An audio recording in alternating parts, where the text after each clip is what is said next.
Lorinov has genuinely revolutionized this team. I think this team has been stuck in the same sort of patterns that won TI7.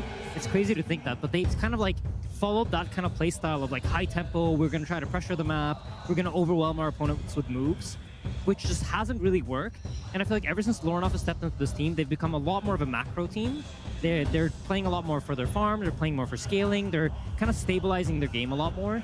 And I think this idea of NIGMA as like a chaotic team that tries to run around as 5 and create all these moves, it's gone. They're not that team anymore. Yeah, and that's further amplified by a lot of the really close games they had during group stage. They played for very long. A lot of their battles were gruesome, and they made some really big comebacks too against Team Spirit in particular. Both of those games were hard fought and not easy, and that's not the NIGMA of old. The NIGMA of old was the one with the lead throwing it away.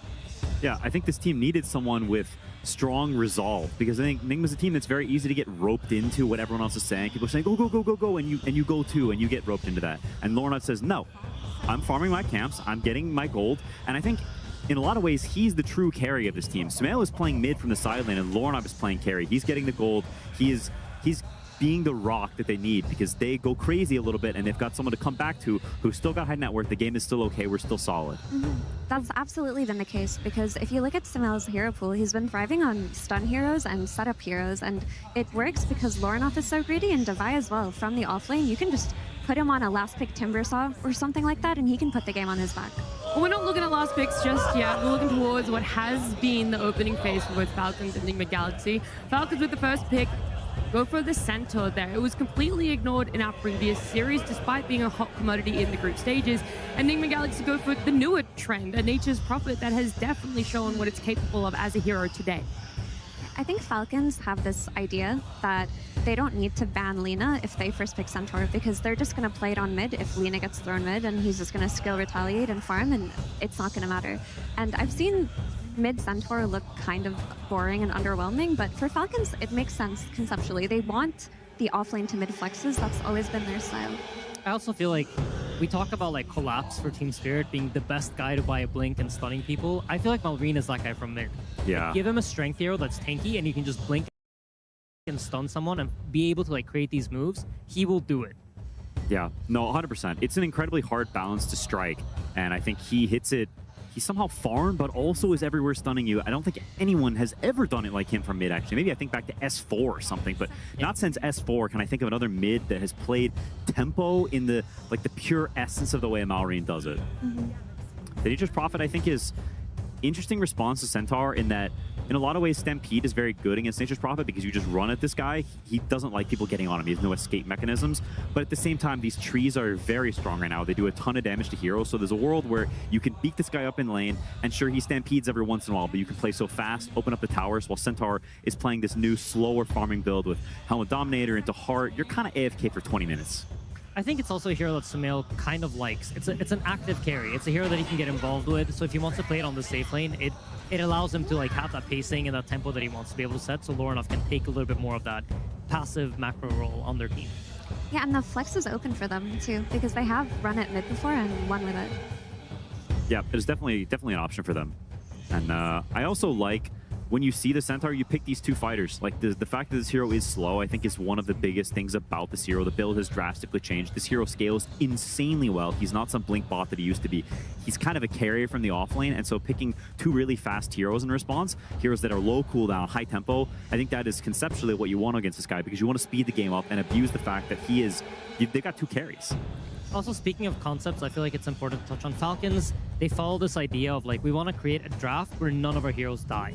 They always look for these very tanky heroes. They try to find ways to play the game without dying, I think. Like they want to have heroes that are hard to kill. And you see here, they're further trying to do that. You have the Shadow Demon that has Disruption for a save. You have Mirana, which is a very tricky support to kill. Snaking likes to push out a lot of creep waves, and he likes to be very aggressive on the waves. So Mirana's a great hero for that. You can get away pretty easily. And I feel like for NIGMA, they're going to have to try to break that. It's kind of a similar thing we saw in the last game with like the damage issues that Liquid had. I think Falcons are going to try to create the same thing.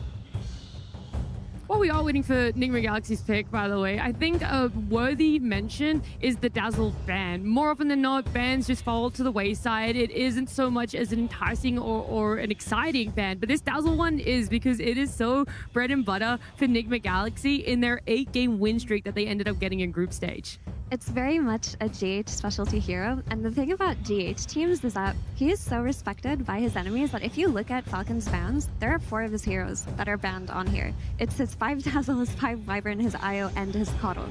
And they're not afraid of the potential IO flex. It is GH usually on this IO. They're terrified of him. Even all of these years later after his TI win, he's still getting target banned. What the heck is that? He is built different. He's also just always ranked 20 or 30 for like 10 years. I don't even know how it's possible. And that is crazy. That's an Elder Titan. Okay, so Elder Titan, when I think of this hero, I love playing it. It's amazing, so fun. Even in this patch? No. Okay. Absolutely not. I actually, when I was reading the patch notes, I was like, this hero kind of has some stuff, but he just doesn't really make sense in any of the games. Because he has this aura that reduces magic damage, like magic armor, and amplifies essentially whatever magic damage you deal, makes it better. So generally you want to run it with some sort of spirits or some sort of heroes where like you can make that guy super strong. And you want to play it against heroes that don't have high mobility. And in this case, I feel like it's very hard to land the stomps, and you don't really have a clear hero to amplify at the moment. So it's a really interesting pick. It's a GH classic though, I will add that. It is. It's also, like, I think it's taken advantage of by this Huskar in a lot of ways. You've got 2 melee supports, both of which are not very good at coming and killing the mid hero, and that is what's best against Huskar. You want stuff like Hoodwink, or stuff that scales really well, like a Shadow Demon who can get Ags and take off his passive so he doesn't heal. You want to kill this guy and offer threat on him, because your mid lane is going to have a hard time, whatever it is, and you're going to get shut down. And so now they have 2 supports that are sort of stable and don't really do those ganks. Then there's, you know, the Malrine Huskar, and he's the best player at this hero by, it's not even close. It's unbelievable how good he is at this hero compared to everyone else. Don't let ATF hear you say that though. It's true. I think Amar would hype his boy up and agree with me too. You think so? I think so. You think you'd give him the crown? Nah, maybe not. Not with Huskar. Close, almost though. I mean, he was beating mid Vipers with Huskar. Like, if you're winning against Vipers as a Huskar player, you're elite. You're the cream of the crop, for sure. And in this game, it feels like he's going to have free reign to just farm. Like, any kind of move that's made on him, as Quinn mentioned, will be hard, but there's also the counterplay from his SD plus Mirana combination. Don't let the Huskar win rate fool you, okay, everyone? This Huskar has been first picked, like opening draft pick, many times through group stages. It gives a lot of heroes, a lot of potential for teams through Canada to come up with a recipe for success against it. So the win rate, whilst yes, looking very dire, I think you can't look at it at all, because like ignore, throw it out the window. There's Huskar and then there's Malrine Huskar. Yep. It's in a tier of its own. Yep. And I will say he has bled during this tournament. Oh yeah. Yes, He definitely has actually lost, and I feel like I don't know the exact stats for this, but he does not lose on Huskar. Generally speaking, I feel like he just never loses on the hero. So I think this is a different position, right? They get to pick it 4th, they get to see the support matchups, they get to see everything. So it's not like he's playing it into a draft that's fully constructed to beat him. Yeah, it's a very, very different scenario. And I'm curious to see what they counterpick it with. Huskar's biggest strength, as everybody knows who's ever laned against it, is his laning is disgusting. I think there's borderline no heroes in the entire game that can beat him in lane. And so really your goal is to just survive. What can live through the lane? Nature's Prophet is something that people have tried in the past to lane against Huskar. I don't think it works. He kind of just kills your tree super fast, and then what comes shortly after is he kills you. So you need something else. Lina is banned. It's one of the classic responses. Viper is the best one by far. Both of these are out. And so what does Lornov have in his pocket to actually deal with this? Because it's a lot harder than you'd think, even when you see him. What about Sniper? Or is it too hard to play as a versus SD Mirana? They're going to move to the mid lane too easily. Yeah, it's not only that, but it's also the Centaur. You're playing in Stampedes. There's so much, like, you have to play perfect to be able to play Sniper. And I think Mallory would also maybe even win the lane. But it is like one of the heroes that can lane. So one of the things that's gotten, like, Huskar's gotten weaker over the past year is that he's not as dominant of a scaler as I feel like he was back when Malrine used to just beat everybody with it, no matter matchups. The scaling of the hero has gotten worse. So, like, I think you have angles now where you can try to play some lanes to draw, but have a better scaling situation. But again, for me, it ties back to the supports. You have Elder Titan, who kind of wants a spirit. This hero really thrives off of, like, amplifying a Storm or an Ember, or having something like that to play with. And Darkseer kind of falls into the same category. And Huskar is just like, nah, you can't do that. can't do that against me. So for NIGMA, I think this is a really tricky pick. You have to try to find something that makes your draft tie together. Yeah, the one game that Mallory lost with Huskar this tournament, he lost to Tops and Windranger, so potentially they're looking at that and saying, okay, that could be decent. Now, you will not win the lane, but you have good answers for him in the mid game, right? You press focus fire on the guy and you just shoot him and he can't shoot you back. So there's a lot of, there's good dynamics there apart from the lane. But it's tricky for NIGMA because they want a melee hero to enable their Darkseer. They want, like you said, they want that spirit. So they're being forced to grief their own draft so they can lane. Falcons created a huge draft issue for them too by picking the Sven as well, because there's nothing for the Sven in NIGMA's draft. There's no BKB piercing disable. It's a very strong lane against Darkseer because he can just cleave through the waves, and it's going to have an incredible BKB timing where he's not threatened by anything, and they're going to be able to take every objective. So it's, do you answer the Sven or do you answer the Huskar? And NIGMA have said, we're just going to pick a hero, we're going to pick a carry-to-carry matchup that can scale, and Lorinoff's just laning against Huskar. I don't know if Falcons are just baiting me into like thinking it, but they're not picking who's on Centaur or Huskar right now, even though they know Sumail's playing Lifestealer. Oh, you're right. And Lorinoff is picking Nature's Prophet. I could be getting baited here. No, it's very possible. This is not a bait. They're considering it. Yeah? The Lifestealer Elder Titan will get obliterated by Huskar in lane. But what's the Centaur Nature's Prophet matchup then? Are you willing to sack They that did one? it. You're good call. Wow. I think Centaur does well against Prophet, I think. Yeah, I think you'll draw at a minimum. You have potential to even win the lane because he's hitting you and you just retaliate him back. You're so tanky, so much regen. Mir talked about it earlier in the draft, but Mallory is willing to play this hero. He is sort of the stun goat from mid. This is an interesting twist and one that I think could really heavily punish NIGMA early. These lanes, there's a lot of potential to get run over early, and when Falcons runs you over early, they tend to keep their foot on the pedal. Yeah, even though there's that scaling issue you brought up, Insanio, with Huskar, is it enough that from the off lane, we won't necessarily hit that timing? We could still see so much of what he is good at for a hero shine? I think we touched on it in the previous series. When you play mid, you have to have some sort of tempo. And now he can just happily click creeps forever, because that's what you do on the offlane. So I think it kind of, he's going to fix the scaling issue by being given more time to just hit creeps, where he doesn't have to tempo, he doesn't have to find these moves. Malgreen's going to do it from the Centaur. So I really like what Falcons cooked up. Yeah, I think while this switch up of having the Nature's Prophet mid is good for NIGMA, I think that the scaling is still not good enough. Even though Nature's Prophet is going to be able to farm where he wouldn't have versus Huskar, I still think Sven's going to have free reign in this game, and the Shadow Demon Mirana are going to move very freely as well. They're going to be making a lot of moves, getting a lot of early game kills. So how do we see an avenue potentially for NIGMA Galaxy to have a foot in the door, to be able to take advantage of a potential downfall of Falcons? I think Lornov needs to overperform in this lane, and we need the stars to align a little bit because I think Falcons have done a really good job here, and we need some magic. Well, some stars are aligning. It might not be necessarily in the draft, but someone who curated that draft, it's Tsunami and Kuro. Thank you very much. Yes, I'm joined by Kuroki, where Falcons, they're throwing you a lot of curveballs. So first, they pick up a Huskar, and then they say, oh, it's actually an off-lane Huskar, and it's a mid-lane Centaur. How's your team dealing with that? We're ready for that. Oh, really? Okay, how about just the Huskar itself? Were you ready for that? I hope so. So then was the idea send Lorinoff mid-Nature's Prophet, and then either one we'll deal with? Either it's the mid-Huskar or the mid-Centaur? Yeah, we're ready to match the Huskar, and hopefully it works out. I want to ask you about your momentum into this tournament. So group stage, you guys did exceptional. And then I think that 2-0 against Team Spirit really convinced everyone that this NIGMA roster knows what it's doing extremely well. We were here last year, though, and the journey ended in top 8. So I'm wondering, how's your confidence levels from last year compared to this year? I think we got top 6. Top 6, you're right, my bad. All right.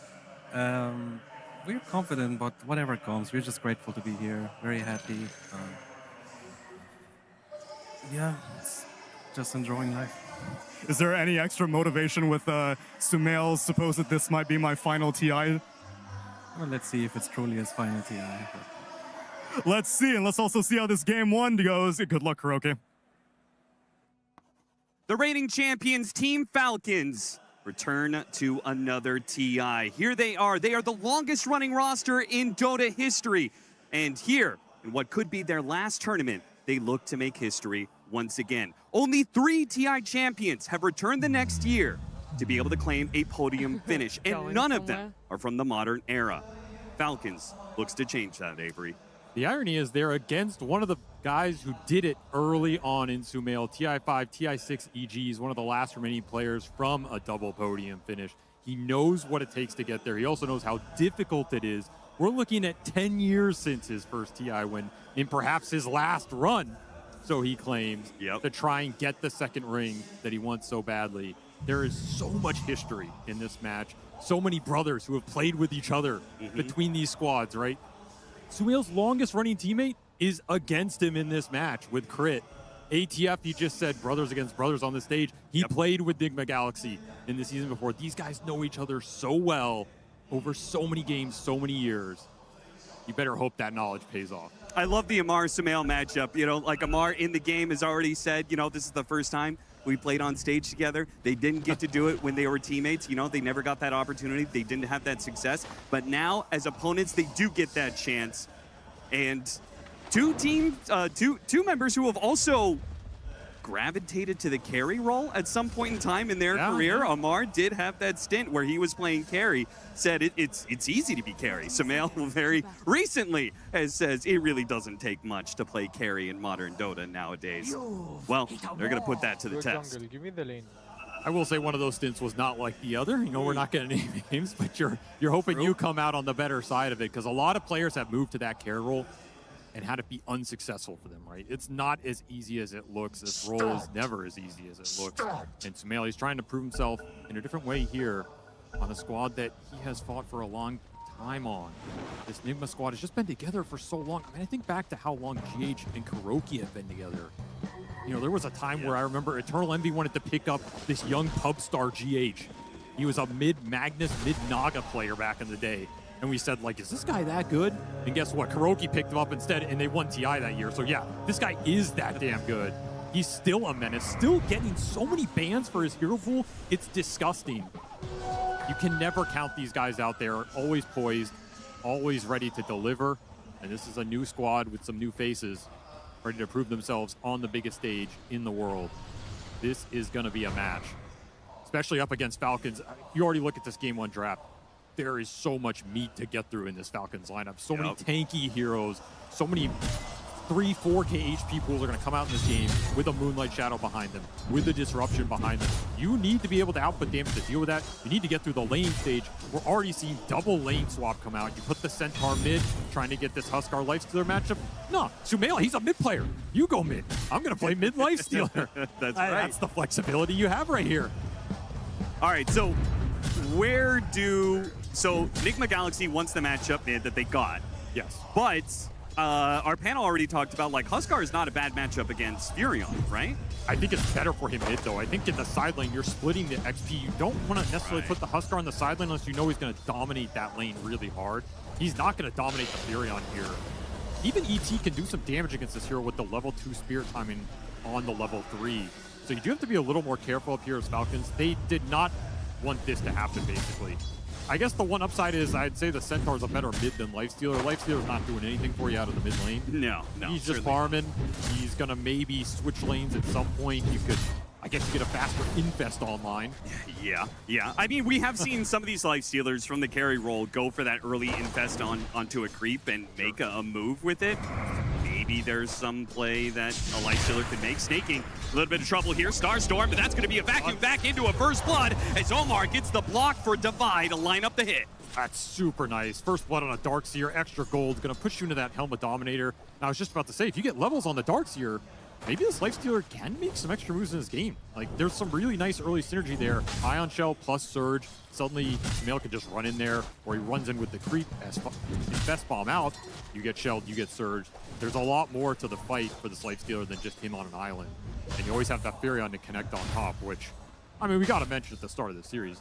Has Lornoff had the highest potential of any mid player at this event? Some of the games this guy has carried as the greatest stand-in of all time, and now a permanent member of the squad, is just ridiculous. So if he gets a 4-0, 5-0 start on this Furion and he starts cooking, this game's going to be tough for Falcon. And it does look like NIGMA Galaxy is already getting the better of the lanes. If you like the lane switch-up better for NIGMA Galaxy, and we already see them getting a First Blood for Darkseer and getting the extra golden experience, then you got to favor them for this early game, right? I like the switch up. I think they got the better of it. Kuroki was very confident in that interview. I don't think they were caught off guard. I think they were well aware of this potential swap. You always need to think about the Maureen ATF Flex Heroes, which is basically their entire pool, right? These guys hold 9 records for like the most played heroes in professional Dota across their hero pool. They have the record for the most level 30 heroes. If you're not aware of it by now, you should have been. Yeah, and this is that flex potential they always have. So I think NIGMA were ready for it. I like the lane swap. The only downside for them is they don't get that super fast solo level Furion out of mid, which I think is a little scarier for how they like to play. But it's perfectly fine here to play this hero in the safe. Yeah, I was about to say, a mid lifestealer, like surely Falcons are happy with a slow mid hero that's not going to be running over their side lanes. If the game goes slow, it's usually Falcons' favor. I would agree. They just want to farm up. They want to get fat on all their heroes. They have a lot of core potential. You know, 5 or 6 slots across all 3 of these 3 meaty boys is going to go a long way. Yeah. So they're not afraid of playing a slow game. It's just a question of how much NIGMA Galaxy can speed it up. And I think that'll be the MO of this series. I think NIGMA are going to want to play a little faster, get a little more done in the early game, synergize their heroes, connect, make some moves. Maureen, I was just about to praise him for getting such great CS. 1911, Centaur's very good at doing that. Mid lane Centaur, I felt like, is near impossible to stop getting great CS. Omar is going to go for a bit of a dive here. Devi also pressures Snaking, but it's just a poke. They're not really going in for anything. Always have to think about these Furion rotations a little later on. Doesn't have the teleport yet, but between that level 4 to 6 is where this lineup can really pick up. Mid's your dead lane this time around. If you're NIGMA Galaxy, it's going to change how the rotations happen, how you use the powers, but that's kind of the same for both teams. The Centaur's not going to offer much more here other than early Stampede.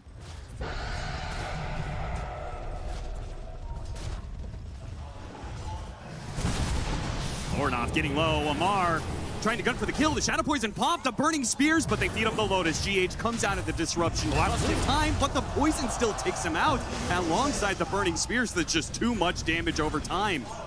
Very close trade. You got an early Ash Legion shield on GH as well. Picking up some early neutral item. Should have won you this trade, but the boots plus quelling on Amar, he's just able to get the chase down, and he calls him old. Oh, Maureen has already taken to his teammates Amar's old chat. Falcons, well known for a bit of BM, young and playing Cent mid. Yeah, that's actually an appropriate response. Like, what are you doing playing Centaur mid? Back in Sumail's day, he was playing 16 years old playing Invoker mid in Storm Spirit. Not the flashiest hero. No. You know, I don't know if I would ever imagine Sumail being the player to be called old on the TI main stage. Yep. That makes me feel really old. Yep. Sitting here watching that. But he does have a point. He's one of the older players now. Yep. Not just when it comes to his career and how long he's been playing Dota and attending TIs, but he's actually feeling the age. That's why he's, you know, thought about retirement for this TI. No. Though he has said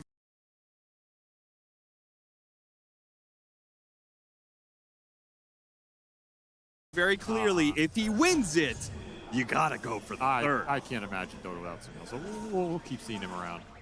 Device, CS leader, trying to do a little back lane. It will be chased away. Yeah, they do not want this to happen. You do not want an ultra farm Darkseer in this game who can provide some utility and boost up these other 2 cores. Gotta be careful, the support duo. Got him on the disruption after the surge. That leaves Divine nowhere to run. He's just gonna try and get the neutral deny, vacuums the neutrals to him, to try and get the tentacles. It would have been a really sick play, but Crit still gets the last hit.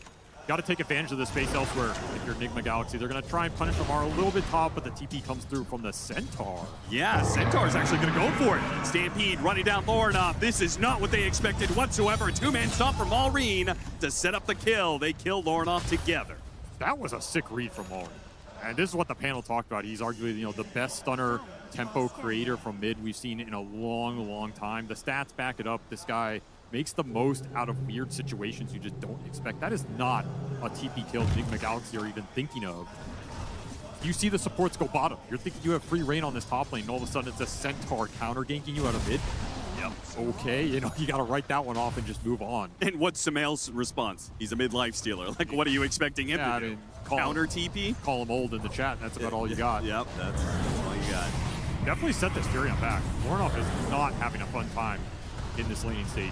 Core is core by far. He's had some pressure put on him. He's had to lane against the Huskar. He's going to have to find a way to recover off of the team fights.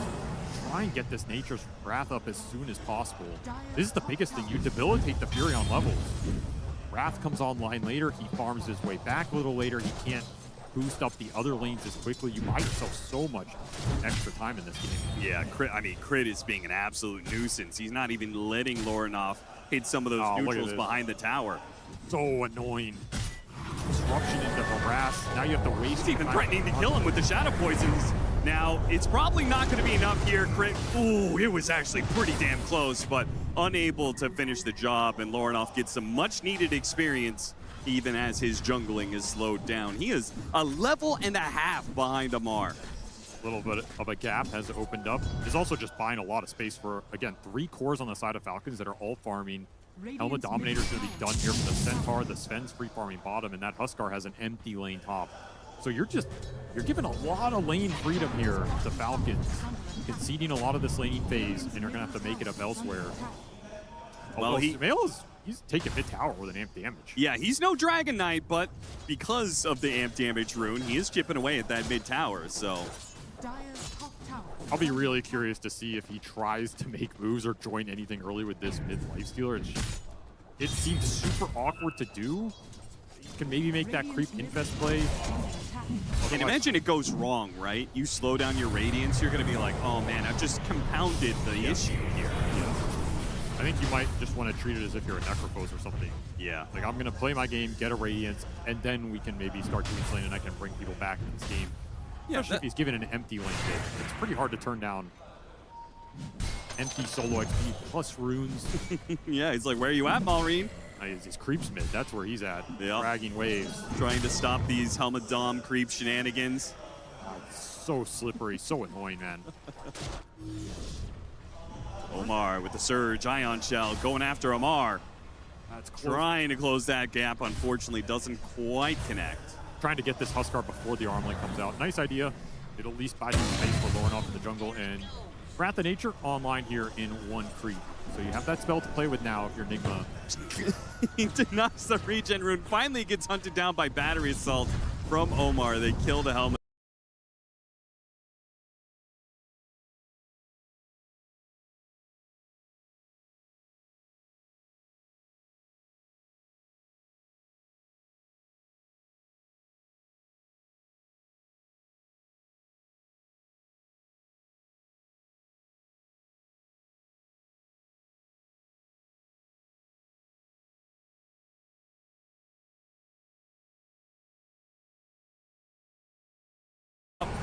Little rage bait. Samael might be able to threaten Maureen a little bit, but he can't really stop this push that's coming in. They have no AoE clear whatsoever. Best they get is a deny. Let's see if they're able to snag that one as the glyph is going to go away. Maureen, Helmet Dom creep is going to die. They go for the deny. Oh, they didn't get it. What? They missed the creep lasted and the tower lasted. Oh, I mean, that's where you drop another ult, right? You gotta go back to the all chat here. I was about to say, how is GH level 7? What on earth? Well, Lorinoff doesn't want to lane anymore. I know, but this is a ridiculously high level ET. He already had level 3 in the Echo Stomp plus the Earth Splitter. Not a bad spell in this game. This is kind of a nice ET game against effectively triple melee core with all these heroes going in. Yeah. The SD is a little annoying, but there's no real hard save for your setup. If you can stomp 2 or 3 heroes and throw an Earth Splitter in there, it's going to do some work. It's also not a bad matchup against Huskar. You can kind of sleep him, set up the damage. Earth Splitter does a huge amount of physical and just chunk him down. I always felt this matchup was kind of nice. Huskar always goes deep to you two. If he leaps on somebody and you stomp him on the leap in, it resets the fight. You have a lot of counterplay after that. So GH can do a lot of work in this game, and honestly, I think he is historically the best the best ET player in the world. That's quite praise coming from you. Ooh, sneaky move. Divine managed to get the vacuum back mid-leap. However, his lane partner, Omar, whiffs the hook shot, and they miss the kill. I'd like to see NIGMA kind of group up for some sneaky play here and get the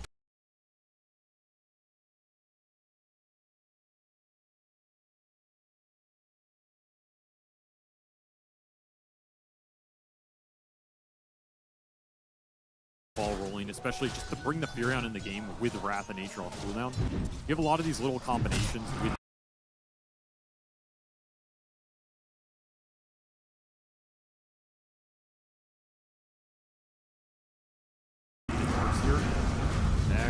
TP away, but then Demonic Purge plus Fire Spirits. That's too much damage.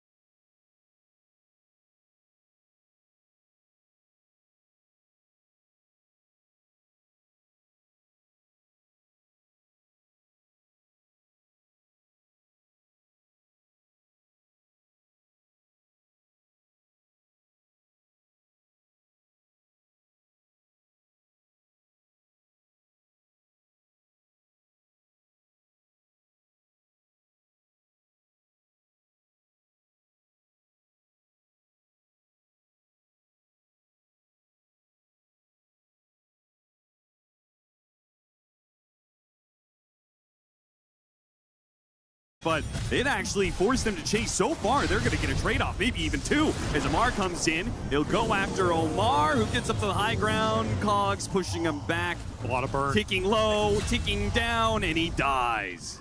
Just not worth it on that move. And instant TP top with the newly minted Blink from Already instantly puts it to use. These little plays the Centaur can make really make a big difference in this game.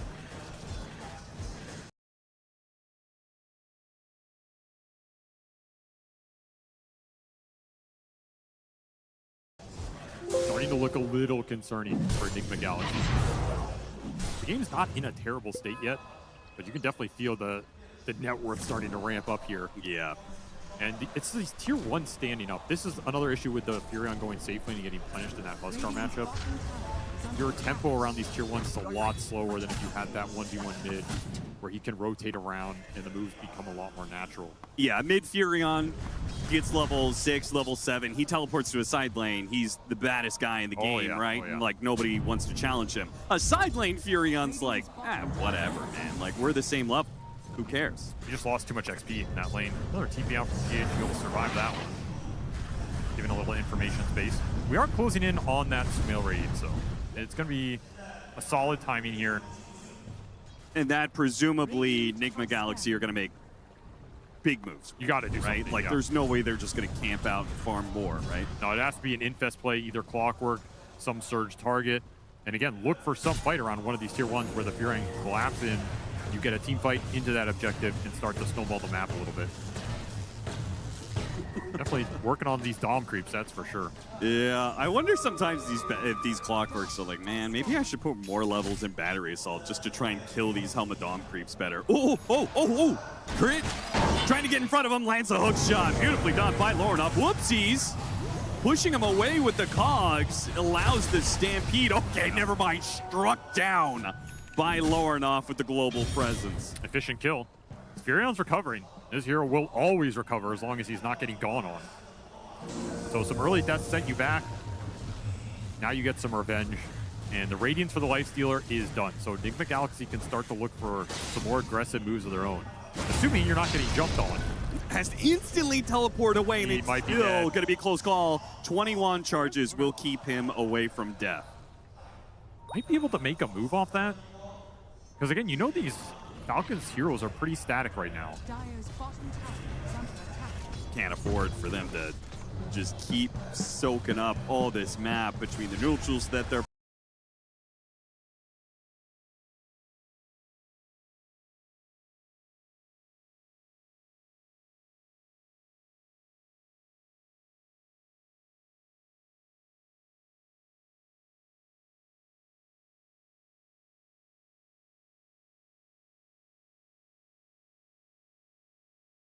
One's going to respond to this play. You just got to bring the numbers to do it. You even got the tower denied bottom with the Darkseer. So nice little gold swing going your way there. The panel talked about Falcon's style, how they want to be able to limit their deaths as much as possible, make it as hard as possible for you to be able to kill them. And it's not that they're trying to go completely deathless, right? In situations like that, it just means you have to throw so many resources to kill one of us, and then guess what? Everybody else is farming. They will never respond to a move like that. They understand when they're in farm mode. They understand when they're in fight mode. They're always going to play the map as efficiently as possible. You also have to be worried about these supports mopping up some of the extra waves. They sneakily get very farmed in these games where nothing's happening. Yeah, they're not going to waste their time. They're hitting creeps. This is a team coached by AU at 2000. Like, they're not messing around. when it comes to the farming efficiency. We can probably see that from the gold gain in these last few minutes is no matter how much the Furion might be getting out of the map, Sven probably outpacing him. Mirana going to be outpacing the other two supports on the enemy side for sure. And even Crit is staying ahead in net worth by a solid amount. Another reason to go and look for plays. Instant smoke up. They're going to infest the clockwork. I think this is the easiest connection to try and make here and try and open up the map. You'd really like the Sven off this play if he's still lingering in this bottom lane. Yeah, they do not want to be killing Snaking here, but it might be really. the only hero they have the chance to do so. They're just going to take the fast kill and try and go for the tower. It's fine. You have to kill whoever's down here. You want it to be Sven, you'll take the Mirana. This will open up a tier 1. Lornoff needs some of these lanes to go in a little deeper. It's part of the advantage of having Furion is you can create some lane pressure innately. If all the tier 1s are standing, it really limits your efficacy. So a nice little connection. Gets glyphed on the bottom tower, but I think it's still dead here. Falcons, no interest in defending this. They're closing in on Skeeter's BKB, which is ridiculously fast here. It's a 19-minute-and-a-half tier 1 safe lane tower, and they still have 2 more tier 1s. Like, Falcons got to be living kind of the dream right now. They're not that far ahead in net worth, but this kind of implies the game is it's going to guarantee that they have more and more time to farm. Look at Skeeter's CS. I mean, what is this? Almost 320 minutes? That is just an absolute free lane. So it's going to be a really fast BKB. They're going hard on the other 2 cores, by the way. Of course, they talked about how they like their tanky boys. Yeah. Why not tank it up even more? I guess it's good you have Lifestealer in this game. Yeah, I was going to say, can you tank up so much that it's too much for even Lifestealer to handle? Well, you're just adding extra feast damage. Good for Sumail. He sees these hearts. He's just licking his lips. Oh, yeah. My passive's getting better by the minute. Yeah, same goes with Earth Splitter. But that is kind of where the buck stops, right? You've got 2 percentage-based damage dealers. So, see if it takes them far enough. 5,000 net worth lead for Falcons, and trying to sneak a Roshan here, but it's going to be read by NIGMA Galaxy. So, the fight is definitely coming. And Falcons, are you actually going to try and stick it? Are they going to dare NIGMA Galaxy to stop them from doing this Roshan? They're going to try and intercept them as they smoke into play here. Smoke's going to break on the Helmet Dom creep. Amar is outside of the pit. They want the fight more than the Roche. They know how strong they are right now. Really trying to bait him in. They spot GH. Amar doesn't get the opportunity. Oh, he got silent. Clouds with the Hurricane Pike. They push away for the Centaur. Still trying to go for that kill. Sumail's looking for the infest. Doesn't have to pop it right away. And they killed the Huskar with a jump in from Omar. And then Lornoff with a big Wrath of Nature. They actually managed to get the kill. They got baited into thinking they could actually burst down the Lifestealer. That's a really funny cosmetic. It is. Just to point that out. That's the ET Huskar matchup. Before you have BKB, he just annihilates you. And after that fight, ATF instantly switch from the heart to the BKB. Yeah. He knows. Like, you cannot play this matchup without it. You just get slept into chunk down. There has to be a disruption there, and if there's not, you're just going to get obliterated. So, a nice little defensive fight from NIGMA. You don't get Roche off that. I wonder if they even knew how low the Roche was. It's healing up right now. If they knew, do you think they actually tried to get it? The Roche, at like a 3rd HP. The Roche is just so bad at this point.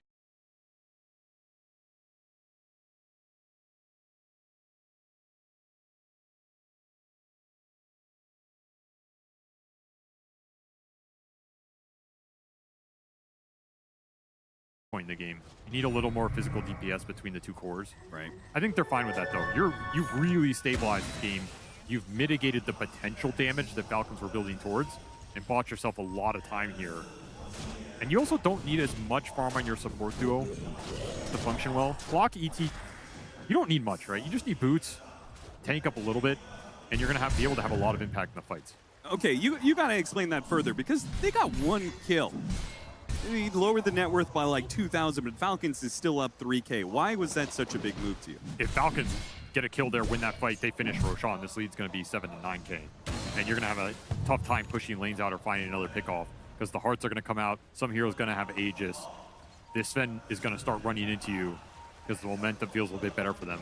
That just So felt like Falcons was so, in your mind, so favored for that fight. There was a potential of growth that would have been explosive, but instead, Yes. NIGMA managed to parry that, stop it in its tracks, and have a chance to be able to. it was a beat it again. really big kill momentum-wise in terms of Falcons progressing this game. Now they're going to have to look for that same fight again off the back of Skeeter's farm.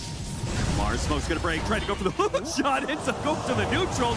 Run, little clockwork, run! Is he alive? He's actually maybe gonna. Oh, the arrow stops him. What could have been. That was almost the greatest escape of all time. It really was. The pickoff does lead to Falcons going back to that Roshan pit. Oh, nice. NIGMA Galaxy. Yeah, nice stomp. That'll slow him down just a little bit further. God Strength Point running out. challenge with only 4 heroes. Falcons can't do this, not with God Strength running out. Very hard to force the Roche against the Elder Fight. Okay. This pick is proving its worth in this game for sure.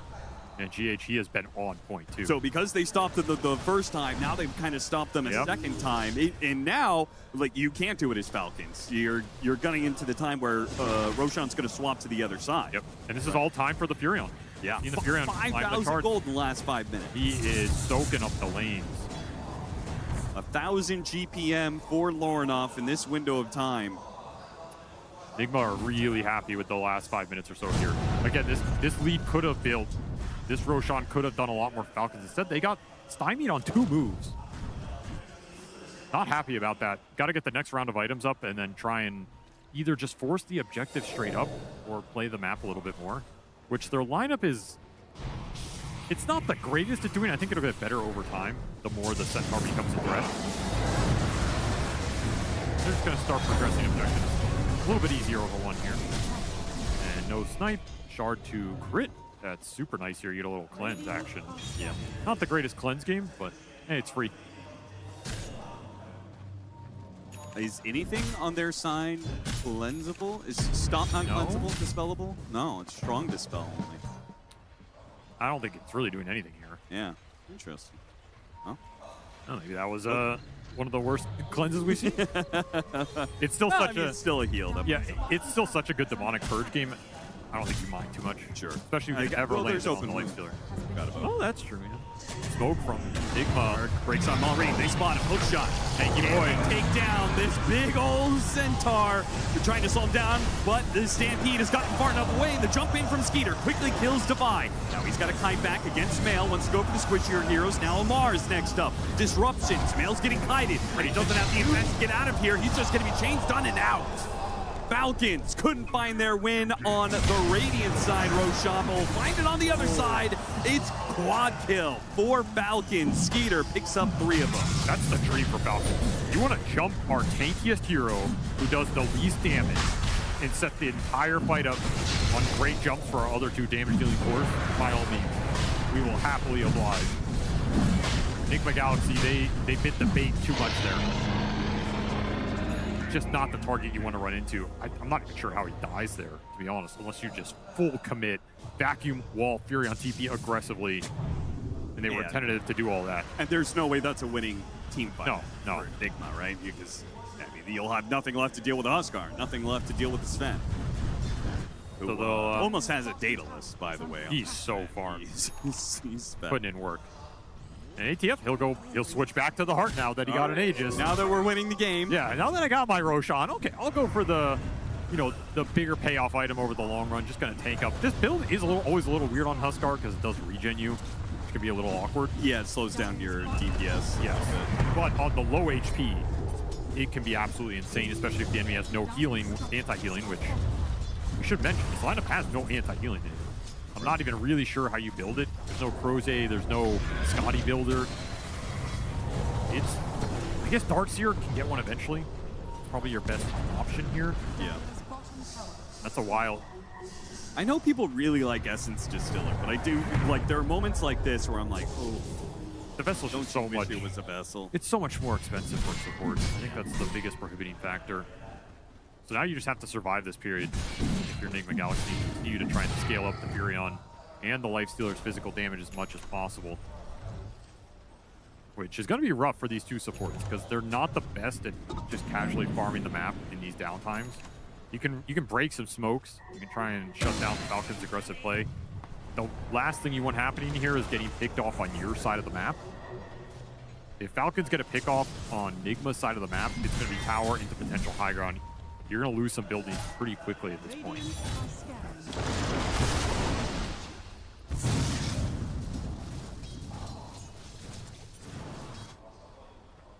All the meanwhile, Falcons have no problem extending the game if it means that they can just increase their chance, their win percent, bit by bit. Get a Centaur card up, get Huskar Ags. You can keep scaling all three of these cores for a long time here. Get No rush. Satanic on Sven. Your support net worth lead's also just going to grow because you have 2 farming supports versus 2 melee subs who don't clear waves. That's always going to be in your favor too. A lot of little things working for you here in this time period. And there's the Ags for the Centaur. Decided to rush it here. Try and bail the Huskar out in any situation where ATF's getting all in. So, with so much against NIGMA Galaxy here, what's gotta happen? Is it possible for them to win a fight? Let's start with that. Oh, Lord off. Well, not like this, that's for sure, with your carry getting picked off just outside your base. In a straight 5-on-5 right now, no. I don't think it is. I think they have to... with like a fantastic vacuum wall.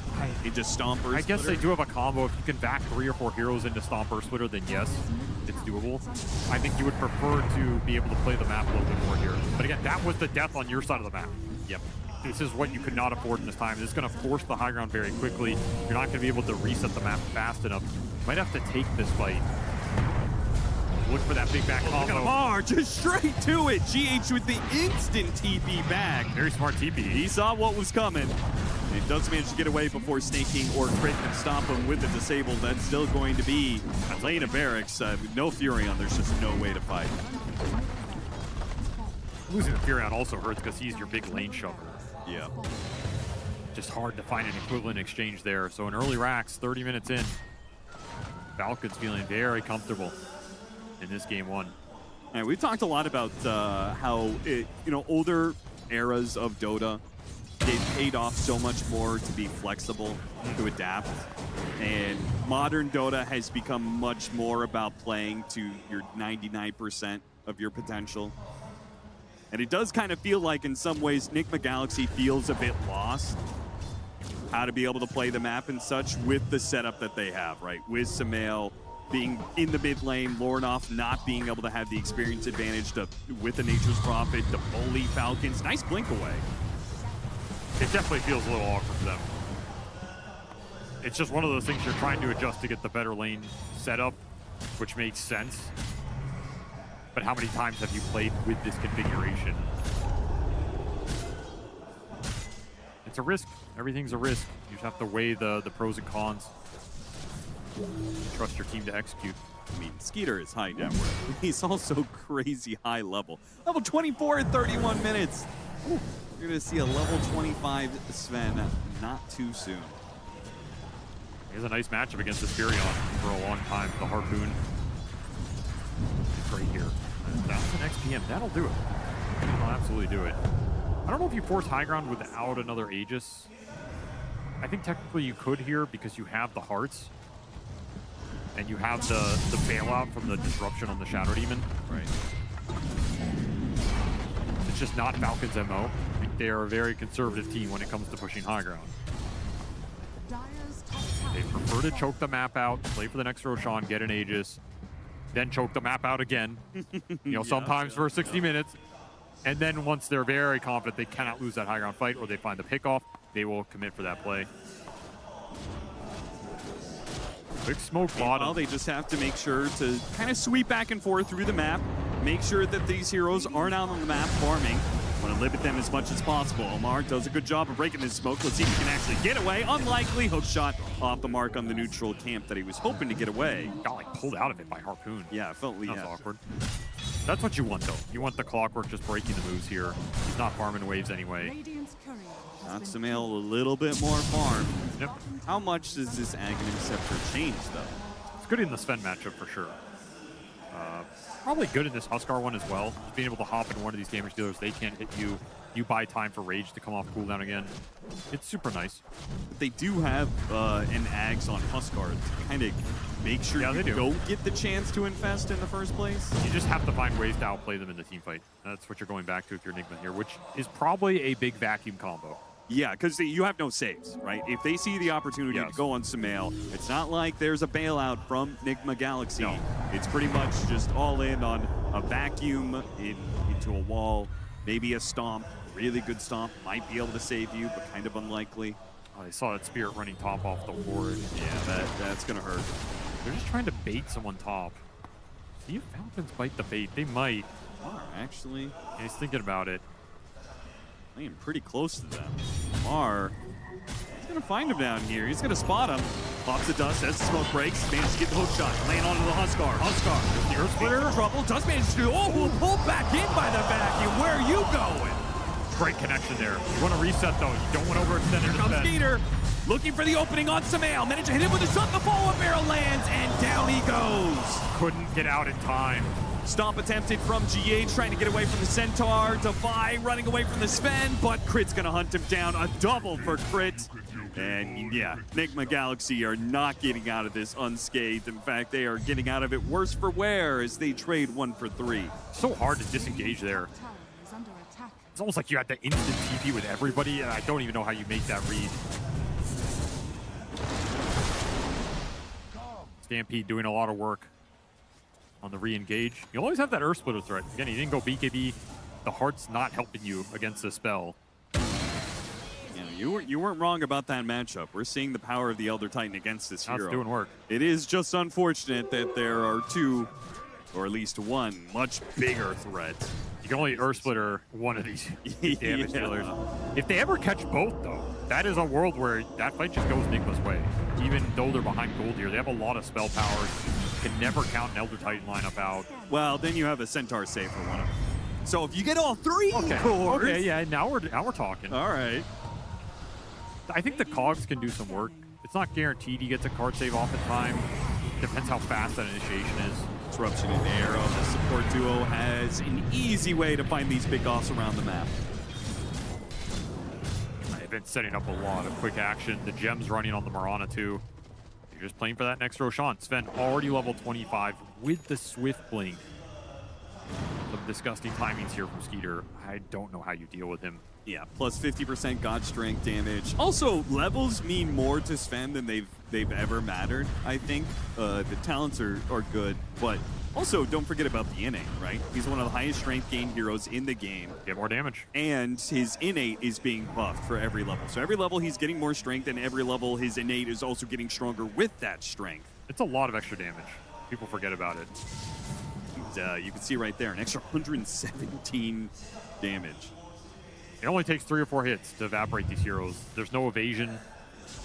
I guess you have a little bit with the Radiance. Did not feel like it in that last fight. Gonna try and get a Butterfly on the NP. That helps a little bit. Radiant's top tower is under attack. Can you contest the next Roshan here? That's the question for NIGMA Galaxy. I think there's a world you can. Again, you have very good supports around the pit. Clockwork can give the vision, he can be disrupted. The ET Spirit's a great clump abuser, and you always have that vacuum.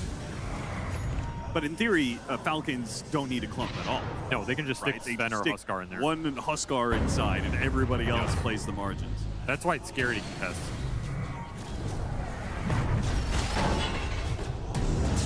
Initiation from Omar. Not going to work out well for him. Just fishing. Doesn't find any kill, but he also doesn't die either. Skeeter even blinks forward and tries to catch him on the rebound, but... They have Ags on the Lifestealer now. 5,000 gold on the Furion. See if Lornoff tries to one-shot this Butterfly to give some extra surprise factor here. Could be his plan. Yeah, it's either that or you save buyback gold. I don't know if the buyback's doing much here. Yeah. I think you have to spend here if you're Furion. Trying to have as much damage from the team fight as possible. How do you set up a surprise Butterfly reveal? Like, do you try and bait Lornoff? Like, that still sounds kind of crazy. No. You UTP in the next fight with a fully completed butterfly. They have no information to go off. There's no time to build an MKB or anything. Right. It's a slight thing. I'm not saying Spend it's... turns and trying to kill Lauren off. Yeah, exactly. Instead of, you know, getting 3-shot on Furion. He's like, why am I not doing any damage? Pray to the RNG gods that the invasion comes to play. That Roche was very quick. So it's going to be high ground defense. Nice little banner. Aegis for the Huskar again. Let him siege the high ground. Let Sven deal with the waves. Ags done too. That's the extra issue in this game is these supports are just going to find so much farm.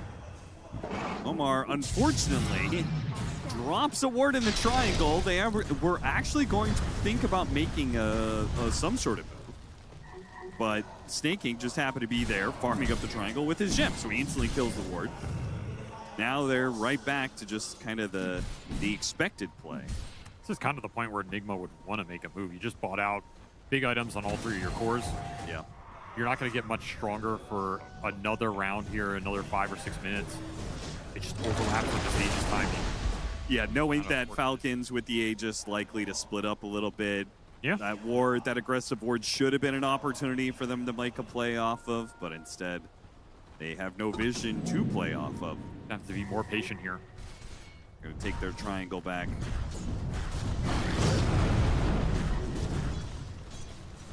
Falcon's not forcing the high ground yet. Kind of interesting.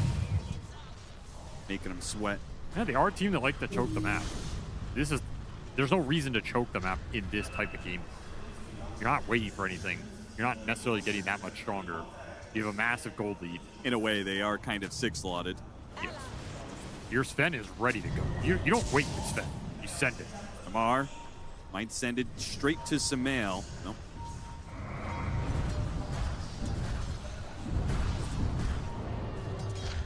You Falcons make that critical mistake of stacking Amar and Skeeter. Cannot clump with for your an core. opportunity for Divide. You'd rather just let someone dive than stack with your core, honestly. Yeah. Especially since Amar has the Aegis, there really is no need. They've got the save of the Centaur, they've got an extra life. Maybe you can aggressively force staff him What was that? Something. It's Divide. Managed to catch him. They go for an infest save. Hook shot, trying to throw everything they have to bail out Divide. Allowed to get off spells. No hope. Skeeter just does far too much right now during this BKB window. Samael can't fight him. It's not even close. They make a run back to the fountain. They're going to use supply bags here, and they're going to need the fountain force. Oh, he got arrowed. Oh, wait, but he got arrowed on Samael. He ran in, and an arrow intended for Lornoff instead finds the base of Samael. A dieback for him, and the rest of NIGMA Galaxy will huddle in their fountain. Nothing they can do. They could barely even stop Amar as is. They keep on pushing him away. He keeps on pushing himself away, toying with NIGMA Galaxy with this jump in with his ultimate Hurricane Pike. You always get the taunt. He is taunting them on multiple levels here. No chance for NIGMA Galaxy in these 5-on-5s. Might have just got online way too quickly here. And the lane swap shenanigans. I don't think it looked too bad in terms of the laning, but it definitely made this game really awkward to play. Just keep taunting him, trying to get the 3-man vacuum into a stomp into a wall. Unfortunately, no Earth Splitter, so no real damage to follow it up. Throne exposed, they're gonna pop the glyph, but there's still 30+ seconds for 2 more of their heroes. And they can hardly take a 5-on-5, let alone a 3-on-6. All the way into the fountain goes Amar to finish things in style. Falcons in extremely dominant game 1. That's about as one-sided as you can hope for on the TI main stage. They were very comfortable, very confident. They get their heroes. They get the kind of lineup they want to play. They throw that lane swap at the end that forced NIGMA into a tough decision. Do we play the lane straight up and realize our match is too bad, or do we try and swap this slice through the mid to salvage it? I don't want to see Lornoff on a side lane next game. I think that's the biggest thing for me, even regardless of the matchup. And if the Huskar pick puts you in that position where you feel so pressured to take him off the mid lane, then I think you can't be in that position in the first place. Yeah, because you need this guy to pop up. Just too much when it comes to the draft. I mean, Kuro, old school when it comes to the coach. They're just they know that there are opportunities to be able to make these sort of things. I mean, this is something you come from an old school era as well. You've been talking about like Right, not that where the tri lanes, where are the lane swaps, Yeah, like where for are sure. these sorts of things, and you can see it seems like you do that, it comes with a hefty risk, right? For sure. I like that they were thinking about it. I don't think the swap was bad in terms of the lane. Again, I think it's just how this team functions. Like, this is a team that needs Lornoff to control the game. Yes. Control the pace, the win condition especially. He did not feel like the win condition in that game. No. And some of that's the lane swap, some of it's also the draft. Is Firon even going to carry this game? I think the way he carries it is having such a strong early game presence that he's 5 or 6K net worth ahead, and you're winning fights, you're winning Roshan's. Yeah. I don't think he can do that from the safe lane against the Huskar of all heroes. It's just not doable. And Falcons also take a risk, right? But there's a reason, right? They are veterans at the game. NIGMA Galaxy, a relatively young roster, recently put together before the TI qualifiers. You could see the inexperience hurt them here. There's risks and there's calculated risks, right? That's the one that Falcons took here, changing that Centaur into mid instead of its traditional off-lane role. The Husker going to Amar as well. But big prop still here for NIGMA Galaxy. And Sumail, he goes, this is the reason I swapped the carry. So I can every now and then have a mid game for himself. But I'm still a mid Quinn. That's the question mark we have. Yeah, to be honest, I think it's a pretty reasonable switch because you know that your lanes are going to be really bad otherwise. Lifesteal is going to get crushed by Huskar, so you say, okay, let's create maybe a better scenario. It's just not good enough. And even past, like, to be honest, they're not down that much gold. I think the real issue is their heroes don't work very well together because the laning phase wasn't that bad. They were only down like maybe 1K at 10 minutes. That's fine. I mean, I do think for Enigma, it's the best thing they could have done in that situation. Like, had Nature's Prophet gone mid, it doesn't matter what kind of lane he would have had, it would have been a loss even earlier if your lifestealer doesn't have a game. Because what ended up happening in this game is Huskar took a lot of attention, had a lot of pressure, forced a lot of TPs, tanked a few deaths even, but Skeeter on his Sven was farming up a storm. And the issue was this Sven scaling is very hard to deal with. And I feel like this is exactly what Falcons wanted to accomplish, right? They present Huskar, so it's so much of a problem that we spend all our time talking about Huskar. Niga spends all their time thinking about Huskar, and nobody thinks about Sven. He just gets to do his own thing. Yeah, you're also looking at how do we make sure that we have the best lane matchup. And this has to be, I mean, Skeeter is an amazing carry, but this has to be one of those rivaling performances for him when it comes to XPM. That's the one that I think is most important, because normally we look at GPM, we will always focus on, okay, when are you going to get certain item timing so your carry can join you in fights? But what was it? He was level 19 at 23 minutes, I believe it was. It was something egregious. Crazy. Yeah, he's out of control, and he's playing a Blinkstun hero, which is what he loves. You know, he wants to get up in there. He wants to be a part of fights. His other two players are the real cores, and he's like he's really the offlaner, to be honest, on this team. But he was the carry and the offlaner in this game. He kind of had all the hats on at once, and he owned. And I think this game really shows the difference between like a team that has a ton of experience and a team that has worked together for a long time compared to a team that is new, right? Like NIGMA Galaxy, they were the higher seed, but they are the much newer team with the much easier group stage path. And I think Falcon's showing, hey, we're the big dogs for a reason. Yeah, 1,183 XPM is pretty insane, but when you have your team just drawing the attention of the enemy and forcing them to one side of the map, and you have free reign in this patch, you can make a lot of gold. And I can see why Skeeter, this TI, has been going back to heroes like Sven, because with the heroes that Falcons have been running, like the Necrophos flex, the Centaur flex, and the Huskar, it creates situations for him to just have free farm. And while he does play the offlaner role, like you mentioned, Skeeter has shown us time and time again that he can carry if that's the role that he's put in. If he's the hero who's going to do the damage, he will do it. Yeah, absolutely. I mean, this Falcons idea in many ways is like we have 3 cores that are all going to pressure very heavily, and then like one of them or 2 of them will get out of control. You can't answer all the problems that we present to you. You don't have enough damage for all 3 of them. And it's kind of interesting. When we saw this draft, NIGMA ends up banning Alchemist and Tiny in the last phase. And then they literally picked the 3rd hero that does the exact same thing. Like Alk, Tiny, and Sven are all the same guy.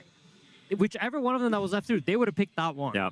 And I think this speaks to like how Falcons, that's the kind of team they are. They will always put themselves in positions where they can do the same thing they did last time, and you don't actually have a way to respond to it. Well, it works for them. In game 1, at least, it definitely does. And whilst we love what Skeeter was able to do on the Sven, being such an unsung hero, there was a lot of focus put on this Husker on the side of NIGMA Galaxy, but that's exactly where Purge wants to put his focus as well.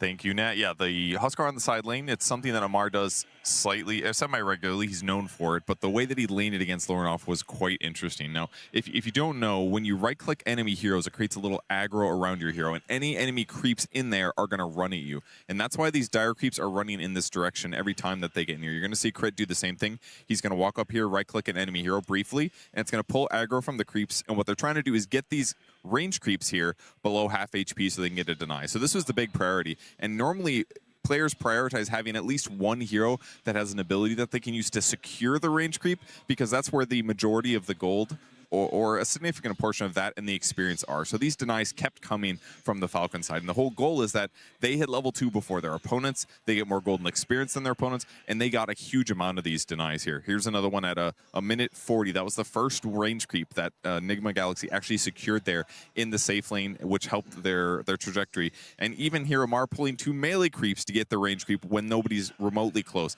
He's just consistently denying creeps to make sure that his lane goes okay, that he hits his level 2, that he hits his level 3. Lorinov even forced to use his Sprout to secure last hits, and when that happens, they end up getting more opportunities to go for kills. Again, pulling the range creeps back and controlling the wave almost entirely. But eventually, they can start going for kills too. The Sprout gets wasted, GH gets a little bit aggressive, and Falcons realize, oh, we can actually walk forward at him now, because he's forced to use his spells just to try to get golden experience. So securing these kills are really instrumental, helps keep this Nature's Prophet hero, who is arguably the fastest farming hero of this tournament so far. They kept him back, even in this moment too, pressuring Amar here on the lane. Sprout to the left, he gets a TP in from Mallory, and there's this the Stampede, and a really easy kill. So excellent laning there by the Falcons to lane swap the Huskar where he needed to go to keep the heroes locked down on NIGMA Galaxy to give them a very easy win. A beautiful display. Thank you so much, Purge. Outlining, yes, what we saw in draft and what we coined as a fantastic move from Falcons, but breaking down exactly why that early part, that lane, is so detrimental. And it really ties back to what Cap and SVG were saying too, where, sure, this Nature's Prophet needed to be the win condition, but was not set up in any way, shape, or form to be a win condition. Yeah, he's also got 2 really heavy farmers on his other lanes. Lifestealer just farms, that he doesn't make any moves. And Darkseer is honestly a very, very farm-oriented offlane here. So you've got 3 dudes who all need the same thing. No one's willing to make space for them. Me and Aiden were talking about it backstage, but having 2 melee supports on your team is often a pretty big hindrance because neither one of them really does damage oftentimes. The typical archetypes, they tend to be set up and not follow-up, and so you can end up in situations where it's hard to actually make kills happen because your 2 dudes do the same job. Shifting our focus a little bit away of the nitty-gritty when it comes to this game number 1 and this best of 3, and looking at our focus of what were these teams doing between groups and our main event here. How were they preparing for themselves, and how happy were they? More importantly, GH and Sumail giving us their time there during the group stage and main stage. Throughout the group stage, we had our first defeat against Team Iron Wing. We choked a bit, and then after that we just grouped ourselves together, and it's pretty smooth sailing from there. Starting the first game, it went a bit rough, first years actually, and then it started getting better slowly. And now we're 4-1 in the group stage. Going against Falcons, I am predicting a 2-0, to be honest, for us. Coming into this TI, we had a relatively weak boot camp. I think we had some struggles, but we picked it up slowly in this event and a bit before we came here. So I'm very confident against them, and I believe we have good chances. Honestly, every tournament I go to, be it TI or any other tournament, I really don't put any expectations, because usually when I put expectations for myself at least, it kind of sets me in a bad mindset, so I just remove all expectations. I think going to TI, I always have the mindset to like either win or there's no other result that you're happy with. So nothing has changed, I would say, so far. Well, TI compared to any other tournament always feels special, for me at least. It's the air feels different, the stage feels different, and this year is going to be in Shanghai, so I believe the last time we played TI in Shanghai was in 2019. China has always been kind to us. We always had a lot of success here. I'm very grateful for that. I think this time, I hope it's going to be the same. I'm extremely excited to play in front of a crowd and to have some parts of my family support me being here, so I'm happy for that. Ni hao to the Chinese fans, and hope you support us too, and hope we give you a good time. TI is, I don't know, just I won my first one, and in my back of my head that I'm gonna win like at least 2 more. And then I've been playing for like 11 years since I haven't done it, so it's just something I'm always chasing. I think this year looks pretty good though, so let's see.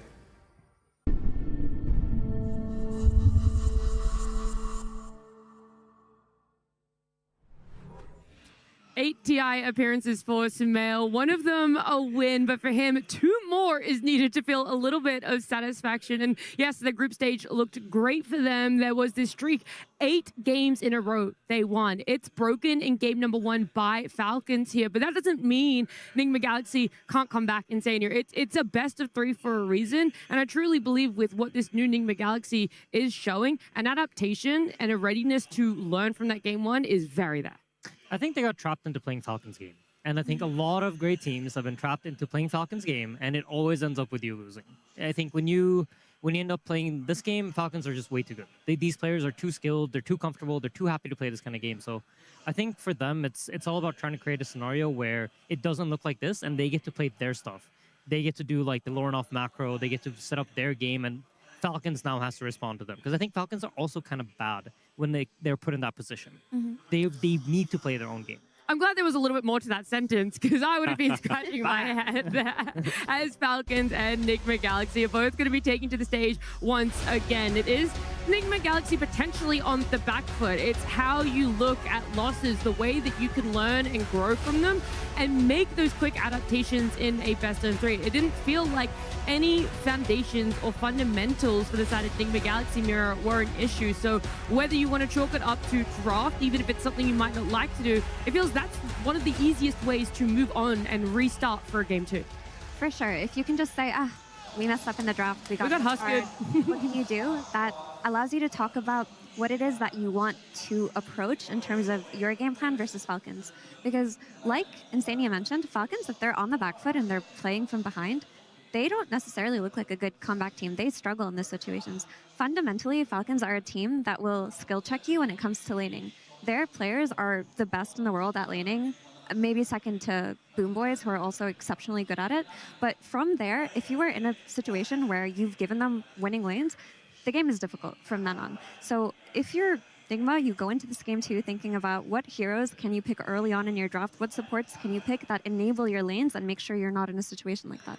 Yeah, I think it's a great point. And I think another thing that we always found gave us a lot of success against Falcons was they push waves a lot. I think the thing Aiden said about like they're kind of just everywhere, pushing all the waves and farming on everyone all at once, and you feel like you can't catch everyone, and they're just getting more gold than you. And so I think having heroes that can chat up and just push the waves in and take some areas so that you get vision, you're the one who's taking the space. Because then I think when they're clumped, those players feel really uncomfortable and they're not all able to get farm, because that is how they play. They are a trident of cores with the support standing behind them. And so if you're the ones who are up in their faces, we would pick stuff like Terrorblade or Lina that we can just ghost push the waves. We kill them without people seeing us. And then now suddenly we see where they are and they don't have this, constant wave push threat. Do you think that that's a better approach than potentially having a core and a support that can try and pick off a hero, and then another 2 cores and a support that can be elsewhere, trying to still overwhelm them in numbers if they're trying to solo push out waves? I think a combination of both is really nice. Having like those sort of kill pairs, not too many numbers, because you don't want to get sucked into being too many people in one place, because they're everywhere. And so you have to commit some heroes here and you kill one guy, but at the same time the others are farming, I think is sort of your ideal setup. Yeah, I think in my ideal game against Falcons, every 2 pairs of our heroes kills them. So like if it's my carry on my 5 or my carry on my mid, or if it's my 5 and my 4, like whatever way you can create a situation where as few heroes as possible kills the Falcons heroes that shows on waves, you're gonna do good. And I think really even more important than killing them, I think, is like you said, it's taking their map space away, because these guys want a big map. They want like tier 1 towers to fall early on. They tend to make a lot of moves towards Amar's lane to try to open up the tower early on when he hits a certain timing. And I think preventing these things from happening really hinders their game. And with that being said, that just brings us back to the draft, right? It's because the Huskar looked so good because they had a Clockwork and they had a Elder Titan. What do you do after that? Yeah. It doesn't feel like it's linear, straightforward at all. This was right at the beginning of TI, one of the most joyous moments that you can have with your teammates coming back to TI together is getting those rings after 12 months of lifting the Aegis. It's definitely a feeling very few have gotten to do for themselves. And like I said, to return as a 5-stack, a stack that has come back together for their 3rd TI when it comes to Falcons. Yeah, it must be so special to be bound by not only the time you spent together in the tournaments you played, but you got the crown jewel, the accomplishment you've been striving for, you got it. And you get to see that sort of realized and immortalized in the ring you get 12 months later, like, oh yeah, we did that. And you have this sort of sense of gratefulness that like, we went through all this and maybe this year felt kind of crappy, but like, remember what we did last year? And we get the chance to do that again. And I can't imagine how special that feels. It's funny how this year is crappy for them when they got so many top 4s anyway, but any other team would have been content with a year like they had. They didn't get any first places, but they got so many podium finishes. And for them, it's just an awful year. This is a team that expects to win, like you mentioned, Insania. It's either first place or last place, and it seems like because of their year, maybe some teams are underestimating them. They're forgetting about some of their specialty heroes. They're forgetting about their Huskars and their Flexes, because we heard in that interview, Samil thought they'd come in with a very strong 2-0. Look, whether you want to put that up to NIGMA Galaxy are confident in their ideas, or if it's a little bit of I need to fake it till I make it. Either way, it's not looking like a 2-0 for NIGMA Galaxy, but a Game 2 is on the cards. NIGMA Galaxy versus Team Falcons. Game 2. Looking at those results, talking about those results, Mira, something that Falcons have always coined for themselves is how much they thrive on consistency. And so often throughout years, whether it's visa issues or whether it's an adjustment with one of their teammates maybe being off a little bit mentally, it feels like they suffer drastically from that. But when I look at what has been the lead up into TI, there has been a consistency for them. How well they did in those group stages of EWC, how well they did for the online tournament before coming into TI, it really is quite an interesting aspect of why aren't people maybe rating Falcons a little bit higher? But you also can't blame them when their group stage was shaky. Yeah, it almost feels a bit disrespectful towards them in that sense, because their results aren't the usual, that you maybe let your guard down and let some heroes through. We see in this game too that Huskar is banned in that first phase. NIGMA don't want that smoke. They've just decided that this hero changes their drafts too much. It changes the way that they want to play the game, and they're going in a different direction. Yeah, it's a good idea. But what it's a little unsettling or worrying maybe is how much time they're using on this first pick. It's typically the thing that's the most planned out. You know all the variables. Oftentimes you can predict what will be banned based on what other teams ban, but they still spent 40 seconds of their reserve time on it, which to pick the same hero they picked last game, which now it's a little bit different circumstances as the Huskars ban, but still that doesn't bode a ton of confidence whenever you use a ton of thought on the most prepared pick. Yeah, and I would assume Falcons responds kind of similarly to game 1. I think Centaur is pretty good, no? Yeah, I would think so. It goes into both lanes, and I think that's like really the main thing that you want to hear with this pick. It's a hero that responds to Nature's Prophet that you can run in both lanes. I also think if you're banning Earth Spirit on first pick, it's a pretty worrisome sign for like the tournament as a whole. Because this hero has shown, like, proven to be so dominant that if you're banning it on first pick, you're definitely banning it on second pick as well.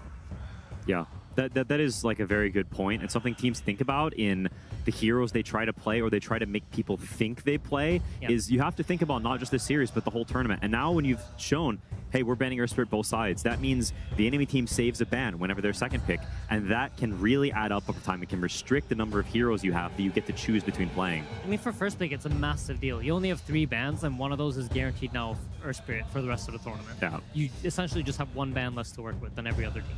And you've got another issue with the Huskar ban taking up space that you didn't talk about. I do think a big part of why this first pick took so long for NIGMA was that they got given the Enchantress, and they got given heroes they didn't think they would like the Necrophos. You saw ATF walked by you and just yelled, "I'm gonna first pick Necrophos." Yeah, may have been fibbing a little bit there, but I think the Centaur is a much better response. It makes sense against It was banned in game 1. I was going to say, That's true. game 1, I'll give him the benefit of the doubt, but Okay. game 2, straight up lying. Fair. Unless he meant overall first pick, like if they had opener, that's what he would say. I feel like he would find a way to like move the goalpost a bit. Exactly. Get his I'm a way man out. of honor. Yeah, exactly. He was still telling the truth there. Look, the Enchantress does eventually get banned out by NIGMA Galaxy, and completely understandable for Falcons. It's a flex when it comes to supports. A 4 or a 5, it still leaves so much open for them. And at the end of the day, when we saw Enchantress get played earlier by Yandex, we're seeing it kill cores. That's insane that a support at as early as 20 minutes is more than willing to man up and fight a core. I mean, that part of Enchantress is amazing, but what makes Enchantress even better for Falcons, it ties back to like the concept of their team that we talked about. And it's the fact that this hero can farm creeps from a safe distance. She takes over a creep, she sends it on a creep wave, like on a mission far, far away, and then it just cuts all of your creep waves. And you have to run all the way back to your base to go kill this stupid creep, and then he just takes over a new creep, so you might not even get gold for killing it. And you wasted all this time, and it just buys times for the rest of them to farm up their items and, you know, build that big map in that regard. And on top of that, she is enemy number 1 of the mid lane. Enchantress and good Enchantress players will always rotate